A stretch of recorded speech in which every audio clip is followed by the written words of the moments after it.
कांग्रेस समेत पूरे विपक्ष का यही लॉजिक है कि वन नेशन वन इलेक्शन वाला बिल संविधान विरोधी है, यह संविधान के बेसिक स्ट्रक्चर के खिलाफ है।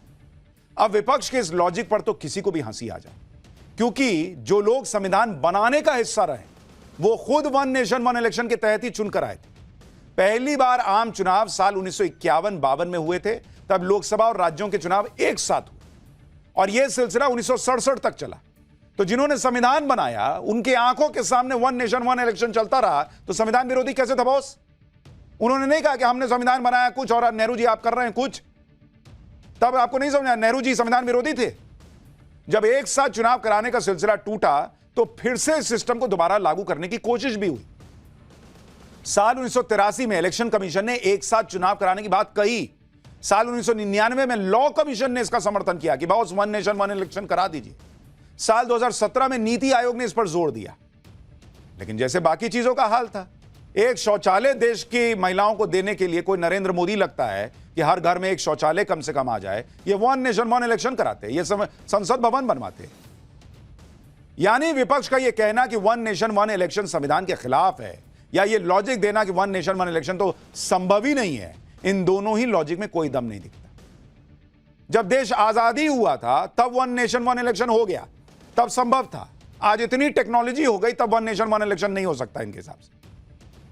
बॉस, देश एक चुनाव की बात इंदिरा गांधी के जमाने से कर रहा है, लेकिन तब के नेताओं ने हिम्मत नहीं दिखाई कि एक देश एक चुनाव पर कदम आगे बढ़ा लेते। अब नरेंद्र मोदी से इतने सालों बाद कर रहे हैं तो लोग छाती पीट रहे हैं। आपको यह भी समझना चाहिए कि 1967 के बाद देश में वन नेशन वन इलेक्शन का जो चक्र टूटा, वो टूटा कैसे, किसकी वजह से टूटा? साल 1968 में इंदिरा गांधी देश की प्रधानमंत्री थी।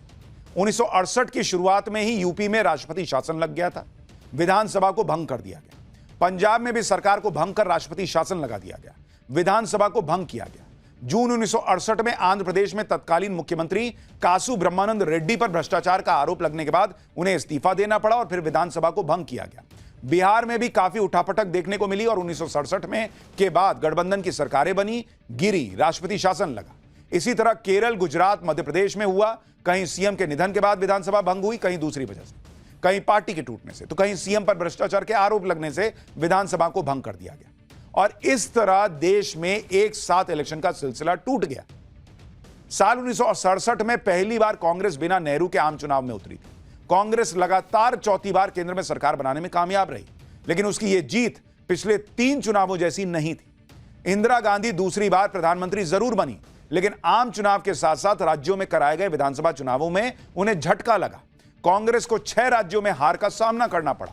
राज्यों में बदले समीकरण की वजह से कांग्रेस ने कई राज्यों में अपनी मनमानी की, राष्ट्रपति शासन लगा दिया, विधानसभा को समय से पूर्व भंग कर दिया।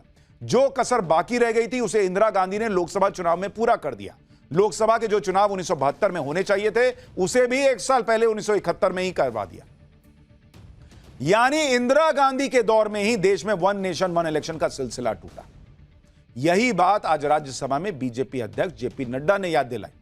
जेपी नड्डा ने कहा कि कांग्रेस की वजह से ही इस देश में एक साथ होने वाले चुनाव का पैटर्न खत्म हुआ था। एक बार जेपी नड्डा को सुनिए, फिर आपको बताता हूं कि अब इस वन नेशन वन इलेक्शन में मुसलमान का एंगल कौन ले आया है और क्या हो रहा है। कि आज आप वन नेशन वन इलेक्शन से बड़े विरोध में खड़े हो रहे हैं। ये आपके कारण वन नेशन वन इलेक्शन लाना पड़ रहा है, क्योंकि आपने जो 1952 से 1967 तक वन नेशन वन इलेक्शन था उसको आपने आर्टिकल 352 लगा करके स्टेट्स को बारंबार चुनी हुई सरकारों को गिरा करके आपने कई राज्यों में अलग अलग चुनाव की परिस्थिति ला करके खड़ी कर। खुद के राज्य में कांग्रेस ने एक देश एक चुनाव का पैटर्न तोड़ा, वो भी अपने फायदे के लिए। लेकिन जब देश के फायदे की बात हो रही है तो पूरा इंडी गठबंधन हल्ला मचा रहा है। इंडी गठबंधन में एक से बढ़कर एक कलाकार नेता है बॉस। कुछ नेता तो एक देश एक चुनाव में हिंदू मुसलमान का एंगल ले आए और मुस्लिम पॉलिटिक्स करने लगे। इन्हीं में से एक सांसद हैं समाजवादी पार्टी के धर्मेंद्र यादव। समाजवादी पार्टी के सांसद धर्मेंद्र यादव ने एक देश एक चुनाव पर भी मुस्लिम पॉलिटिक्स घुसेड़ दी बॉस। सुनिए एक बार सर को। और ये संविधान की मूल भावना को खत्म करके कैसे तानाशाही के रास्ते निकाले जाएं। इसके अलावा कोई काम ही नहीं बचा है। आखिर ये मनीष तिवारी जी ने कहा कहीं एक विधानसभा के चुनाव अगर कोई अविश्वास आता है, अगर बहुमत नहीं मिलता है, तो क्या पूरे देश का चुनाव कराओगे? ये संविधान विरोधी, संघीय ढांचे विरोधी, बेसिक स्ट्रक्चर विरोधी कई केसों की चर्चा की मनीष तिवारी जी ने, मैं उनके साथ जोड़ते हुए माननीय सर्वोच्च न्यायालय की भावनाओं के विरोधी, गरीब विरोधी, दलित विरोधी, पिछड़ा विरोधी, मुसलमान विरोधी, इस नीयत को वापस लो। इस देश में कुछ ऐसा है जो इन लोगों के हिसाब से मुसलमान विरोधी नहीं हो रहा। मुसलमान जो विक्टिम कार्ड या विक्टिम होने की भावना से ग्रस्त है, इन्हीं लोगों ने भरा हुआ है। अच्छा, बीच में सरकार गिर गई तब क्या होगा, ये आपको अभी आगे बताऊंगा। इनका ये जो कह रहे हैं वो हिसाब ठीक नहीं है। हमने आपको कल ही बताया था कि इंडी गठबंधन में मुस्लिम और दलित वोटों की छीना झपटी चल रही है। धर्मेंद्र यादव का आज का बयान इसी लड़ाई का नतीजा है। कल प्रियंका वाड्रा ने फिलिस्तीन के मुसलमानों के समर्थन में बैग लहराकर खूब माहौल सेट किया। इससे समाजवादी पार्टी तनाव में आ गई होगी। उन्हें लगा कि प्रियंका वाड्रा तो उनके वोट बैंक में सेंध लगा देंगी, तो आज उसी बेचैनी में धर्मेंद्र यादव बिल को मुसलमानों से जोड़ने लगे, ताकि संसद में मुसलमानों को यह मैसेज दिया जाए कि समाजवादी पार्टी मुसलमानों की आवाज उठाती है। वन नेशन वन इलेक्शन के विरोध में विपक्ष ये लॉजिक भी दे रहा है कि अगर लोकसभा और विधानसभा के चुनाव एक साथ हुए तो क्षेत्रीय दल खत्म हो जाएंगे, रीजनल पार्टीज खत्म हो जाएंगे, उनके मुद्दे ही खत्म हो जाएंगे। आप एक बार तेजस्वी यादव को सुनिए, वो यही लॉजिक दे रहे हैं। उसके बाद आपको इस लॉजिक का भी दम बताऊंगा कि क्या रीजनल पार्टीज खत्म होंगी या नहीं, उसके फैक्ट्स बताऊंगा। जो संवैधानिक ढांचा है इस पे प्रहार है। क्षेत्र के मुद्दे को जो है गौन हो जाएगा। कहीं भी चुनाव होगा तो जो स्टेट का भी जो चुनाव होता है लोकल इश्यूज पे होता है, वो गौन हो जाएगा। अभी ये लोग ला रहे हैं, ये लोग तो आरएसएस के एजेंडा को लागू करना चाह रहे हैं ना, इसलिए हम लोग कहते हैं लोग संविधान के विरोधी हैं। और अभी कह रहे हैं वन नेशन वन इलेक्शन, आगे कहेंगे वन नेशन वन पार्टी, फिर कहेंगे one nation one leader. Owaisi ने भी कहा, तेजस्वी यादव भी कह रहे हैं रीजनल पार्टीज खत्म हो जाएंगी अगर वन नेशन वन इलेक्शन आए। वन नेशन वन इलेक्शन से क्षेत्रीय दलों को जो खतरे का लॉजिक दिया जा रहा है, उसमें भी बॉस कोई जान नहीं, क्योंकि अभी भी लोकसभा चुनाव के साथ कई राज्यों के विधानसभा चुनाव होते हैं। ये चुनाव स्थानीय मुद्दों पर लड़े जाते हैं और इसमें ज्यादातर क्षेत्रीय दलों की सरकारें बनती हैं। जैसे साल 2014 में लोकसभा चुनाव के साथ 4 राज्यों के चुनाव हुए, आंध्र प्रदेश, सिक्किम, ओडिशा और अरुणाचल प्रदेश। इसमें 2 राज्यों में, आंध्र प्रदेश और सिक्किम में, क्षेत्रीय पार्टी की सरकार बनी। बीजेपी की तो नहीं बनी, बीजेपी केंद्र में आई थी। इसी तरह से साल 2019 में इन्हीं 4 राज्यों में लोकसभा के साथ चुनाव हुए। 4 में से 3 राज्यों में क्षेत्रीय पार्टियों की सरकार बनी, जिसमें आंध्र प्रदेश, सिक्किम और ओडिशा शामिल था। नरेंद्र मोदी की सरकार तो केंद्र में बन रही थी, राज्य में रीजनल पार्टीज तो खत्म नहीं हुई। 2014 में 5 राज्यों में लोकसभा के साथ चुनाव हुए और 5 में से 4 राज्यों में क्षेत्रीय दल की सरकार बनी 24 में। यानी यह कहना कि एक साथ चुनाव होंगे तो रीजनल पार्टी जीत ही नहीं पाएगी, यह फैक्चुअली तो नहीं दिख रहा, यह बचकानी बात लग रही है बॉस। भारत की जनता को इस तरह से कोई बरगला नहीं सकता, उसकी समझदारी पर कभी सवाल नहीं उठाने चाहिए। रीजनल पार्टीज तो खत्म नहीं होंगी, यह बेवजह का डर दिखाया जा रहा है, माहौल बनाया जा रहा है। डर रीजनल पार्टियों को नहीं, डर कांग्रेस को होगा, क्योंकि एक फैक्ट यह है कि पिछले 25 साल में जहां जहां भी लोकसभा चुनाव के साथ कोई दूसरा चुनाव हुआ है, वहां कांग्रेस की दुर्गति हुई। इसलिए ये लोग परेशान हैं, कह रहे हैं कि संविधान के खिलाफ है। रीजनल पार्टी तो चुनाव जीत जाती है, कांग्रेस जीत नहीं पाती। जैसे आप देखिए कि 1999 से 2024 के दौरान 25 साल का जो डेटा है, वो बताता है कि लोकसभा के साथ विधानसभा के करीब 20 चुनाव हुए, लेकिन इन 20 चुनावों में 19 बार वही पार्टी विधानसभा में जीती जिस पार्टी को उस राज्य में लोकसभा की भी सबसे ज्यादा सीटें मिली।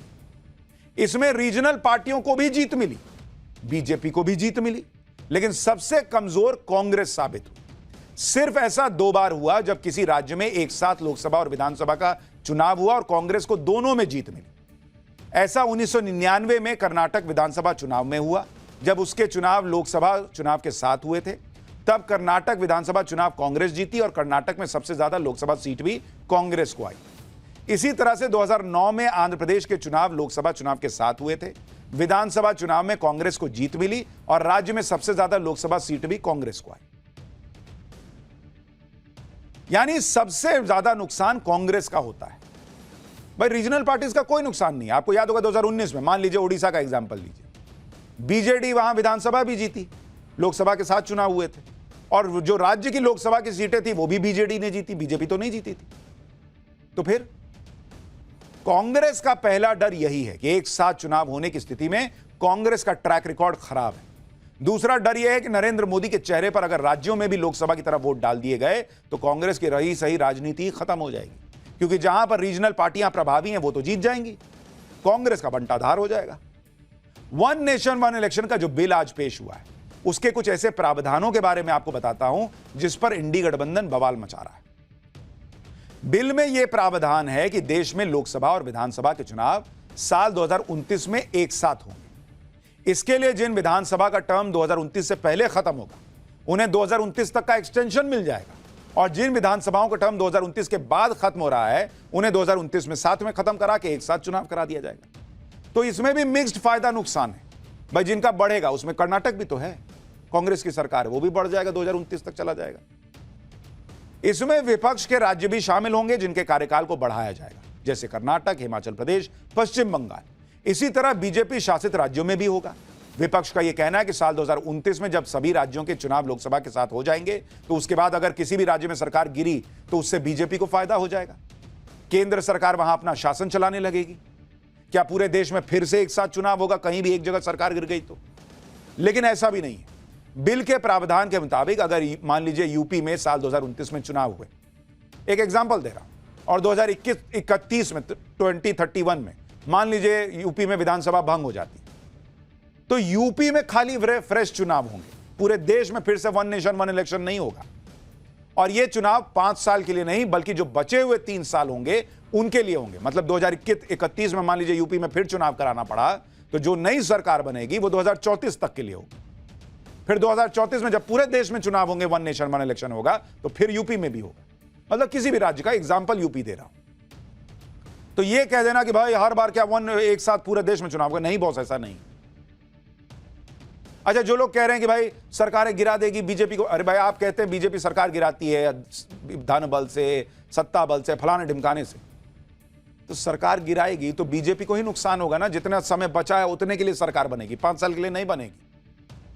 तो इसमें तो आपका ही फायदा है जो लोग ये आरोप लगाते हैं कि बीजेपी ये सब करती है। इंडी गठबंधन ये कह रहा है कि वन नेशन वन इलेक्शन से चुनाव हुए और अगर कोई सरकार 5 साल का कार्यकाल पूरा होने से पहले गिर गई तो बीजेपी को इसका फायदा होगा। यह तर्क भी गजब का ही है। अगर पिछले 11 साल का रिकॉर्ड देखें तो 2013 के विधानसभा चुनाव के बाद कांग्रेस के सहयोग से केजरीवाल दिल्ली के सीएम बने थे, लेकिन 49 दिनों तक सरकार चलाने के बाद केजरीवाल ने इस्तीफा दिया, दिल्ली में राष्ट्रपति शासन लगा, 15 में फिर दिल्ली में विधानसभा चुनाव हुए, बीजेपी जीती, केजरीवाल ना जीते बॉस। इसी तरह जम्मू कश्मीर में 2015 से 2018 तक बीजेपी और पीडीपी की सरकार थी, वहां टर्म पूरा नहीं हो पाया। इस साल जब जम्मू कश्मीर में दोबारा चुनाव हुए तो बीजेपी जीती, नेशनल कॉन्फ्रेंस और कांग्रेस ना जीती जी।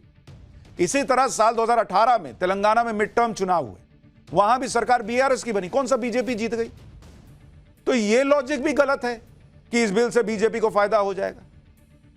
एक तो आजकल ज्यादातर सरकारें कार्यकाल पूरा करती हैं, बीच में गिरने की सरकार जो है वो एक आधी कोई घटना दिखती होगी आपको पिछले 10 साल में।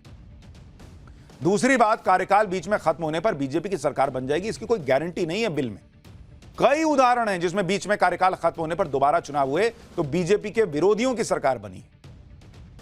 यानी सच कुछ और है, माहौल कुछ और बनाया जा रहा है। और आप भी सोच रहे होंगे ना कि जब कोई लॉजिक है ही नहीं तो ये लोग क्यों परेशान है। माहौल बनाने वाले नए नए तर्क ढूंढ ढूंढ के गड्ढे से निकाल निकाल के क्यों ला रहे हैं, यह अभी बताऊंगा। लेकिन आप सुनिए तर्क कैसे कैसे। उद्धव ठाकरे ने कह दिया कि एक देश एक चुनाव लागू करने से पहले चुनाव आयुक्त का भी चुनाव होना चाहिए। अगर राष्ट्रपति का भी चुनाव होता है तो चुनाव आयुक्त का चुनाव क्यों नहीं होता। उद्धव ठाकरे ने कहा कि लोगों को चुनाव आयोग की निष्पक्षता पर भरोसा नहीं, ईवीएम से होने वाली चुनाव प्रक्रिया पर भी संदेह। सोचिए, नरेंद्र मोदी एक देश एक चुनाव पर बढ़ चुके हैं, लेकिन इंडी गठबंधन अब भी ईवीएम पर अटका है, जबकि इनके ही इंडी गठबंधन के साथी उमर अब्दुल्ला से लेकर ममता बनर्जी के भतीजे अभिषेक बनर्जी कह चुके हैं कि भाई एक बार तय कर लो, ईवीएम में दिक्कत है तो लड़ाई लड़ो, जीतोगे तो जश्न मनाओगे, हारने पे बहाना बनाओगे, ये नहीं ना चल सकता है। विरोध के लिए सिर्फ विरोध करना इंडी गठबंधन का पैटर्न है। ममता बनर्जी की पार्टी ने भी one nation one election bill का विरोध किया। टीएमसी नेता अभिषेक बनर्जी ने कहा कि वन नेशन वन इलेक्शन के जरिए बीजेपी संविधान पर हमला कर रही है। इससे जनता के नियमित वोट करने का अधिकार छीना जाएगा। यह सिर्फ बिल नहीं है, यह लोकतंत्र की बुनियाद पर हमला है। इस बिल के खिलाफ बंगाल शांत नहीं बैठेगा। इस गैर लोकतांत्रिक एजेंडे से भारत को पूरी ताकत से बचाएंगे। अब सोचिए कि कैसा लॉजिक है कि एक देश एक चुनाव से वोट का अधिकार छीन लिया जाएगा। वोट तो पहले भी सब करते थे, अब भी सभी करेंगे। बार बार करने की जगह एक बार करेंगे। ये कोई मजे की बात है कि हर बार आप कहीं काम कर रहे हैं, वहां से घर छुट्टी लेके घर जाइए वोट देने के लिए, और आपकी जो है सैलरी कटे या आपको छुट्टी मिले ना मिले। साल में 5 बार वोट करते रहिए। गेम चल रहा है, वीडियो गेम है। वन नेशन वन इलेक्शन पर विपक्ष के ज्यादातर लॉजिक खत्म दिख रहे हैं, फिर भी विपक्ष लकीर पीट रहा है। तो इसके पीछे वजह क्या है बॉस? इसके पीछे वजह है नरेंद्र मोदी। विपक्ष इस तनाव में है कि अगर Narendra Modi one nation one election को ले आए तो बॉस पहले ही उनके नाम पर बहुत सारी चीजें दर्ज हो गई हैं जो उन्होंने देश में इतिहास रच दिया है। ये एक और इतिहास रच देंगे। दूसरी बड़ी बात, अगर वन नेशन वन इलेक्शन आया तो इससे देश में जो बदलाव आएगा, मोदी को हराना और मुश्किल हो जाएगा, क्योंकि इससे देश की अर्थव्यवस्था को और बड़ा फायदा होगा। जनता के बीच नरेंद्र मोदी और मजबूत हो जाएंगे। फिर मोदी को ये लोग हराएंगे कैसे? अभी नहीं हरा पा रहे, तब तो और दिक्कत हो जाएगी। ये है इनकी असली दुखती नब्ज। भाई वन नेशन वन इलेक्शन से अनुमान है कि जीडीपी 1 से 1.5% बढ़ जाएगी। अगर इसे रुपए में देखें तो यह करीब 4.5 लाख करोड़ रुपए के करीब हो सकती है। महंगाई में भी करीब 1% की और कमी आ जाएगी। चुनाव की वजह से मॉडल कोड ऑफ कंडक्ट लगता है, जिसकी वजह से सरकार का बहुत समय बर्बाद होता है, बहुत पैसा बर्बाद होता है, बहुत काम रुकता है। जैसे साल 2014 में चुनाव की वजह से करीब 7 महीने देश के बहुत बड़े हिस्से में विकास के काम ही नहीं हो पाए, क्योंकि मॉडल कोड ऑफ कंडक्ट लगा हुआ था, अलग अलग जगह चुनाव हो रहे थे। वन नेशन वन इलेक्शन को लेकर यह भी दावा है कि इसके लागू होने से वोटर टर्न अराउंड 7% बढ़ जाएगा। इतना ही नहीं, देश में निवेश बढ़ेगा, क्योंकि भाई जो निवेशक है उसको पता है कि किसकी सरकार चल रही है, क्या 5 साल का हिसाब किताब रहना है। जो वोटर टर्नआउट बढ़ने की बात है वो इसलिए भी है, कई बार प्रवासी जो हैं, जो बाहर जाके काम करते हैं, उनको बार बार चुनाव के लिए वोट देने आना पड़ता, नहीं आ पाते भाई। एक बार आएंगे, वोट देके जाएंगे, उनका पैसा बचेगा, खर्चा बचेगा, सो अलग। अब ये 4.5 लाख करोड़ अगर बचेगा तो स्वास्थ्य में लगेगा, शिक्षा में लगेगा, देश के काम में लगेगा। महंगाई कम होगी तो आपका पैसा बचेगा। तो बॉस देश बढ़ेगा, नरेंद्र मोदी के नाम पे लोग वोट दे देंगे, तो ये लोग नरेंद्र मोदी को हराएंगे कैसे? इनका दर्द ये है। बात यही है कि नरेंद्र मोदी को इंडी गठबंधन रोक नहीं पा रहा। अगर एक देश एक चुनाव हो गए, देश और ज्यादा तरक्की करने लगा, तो क्रेडिट कहीं नरेंद्र मोदी को ना मिल जाए, और नरेंद्र मोदी को क्रेडिट मिल गया तो इंडी गठबंधन अभी खत्म हालत में है, फिर क्या बचेगा? एक्चुअली ये लोग देश के लिए नहीं, अपने फायदे के लिए विरोध कर रहे हैं।